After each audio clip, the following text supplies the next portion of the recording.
Sir, आपने कहा कि जो दिल्ली में बैठक हुई, "एकला चलो" का नारा कांग्रेस पार्टी यहाँ बिहार में संगठन और पार्टी को मजबूत करने की बात कही आपने। दोनों बातें साथ चलेंगी।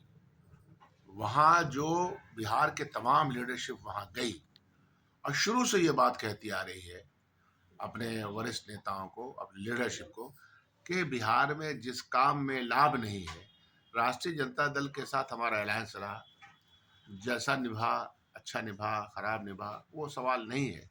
सवाल ये है कि अब हमको उसका लाभ नहीं है। अच्छा, वो लोग भी कह रहे हैं, जब अलायंस की बात आती है तो वो लोगों का भी जो ट्रीटमेंट होता है हम लोगों के साथ कि इनकी वजह से हार गए, अभी भी कह रहे हैं कि कांग्रेस पार्टी की वजह से हार गए।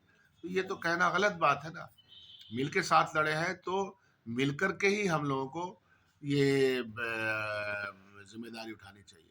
बहरहाल, जितने भी वरिष्ठ और कनिष्ठ नेता हैं, जितने लोग भी चुनाव हमारे लड़े हैं, सब लोगों ने ये कहा कि हम लोगों का वोट का जो परसेंटेज है और समाज के और वर्ग का वोट हमको राजद के साथ रहने में नहीं मिल पाता है।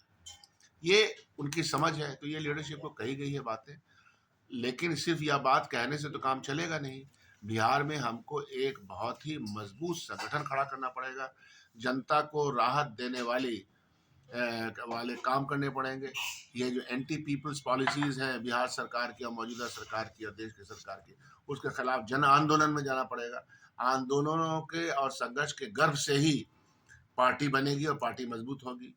आखिर क्या था 1990 में भी जब हालात ऐसे देश के थे, उस वक्त भी 71 सीट कांग्रेस पार्टी को अपने दम पे आया था। तो वो दम वापस लाने का प्रयास करना पड़ेगा। उस प्रयास के लिए हम लोगों ने कहा है और वो होगा, हो सकता है, उसमें कोई दिक्कत नहीं। समाज का और वर्ग भी कांग्रेस के साथ जुड़ने को तैयार रहता है, लेकिन नहीं जुड़ पाता है कि हम एक समीकरण में रहते हैं।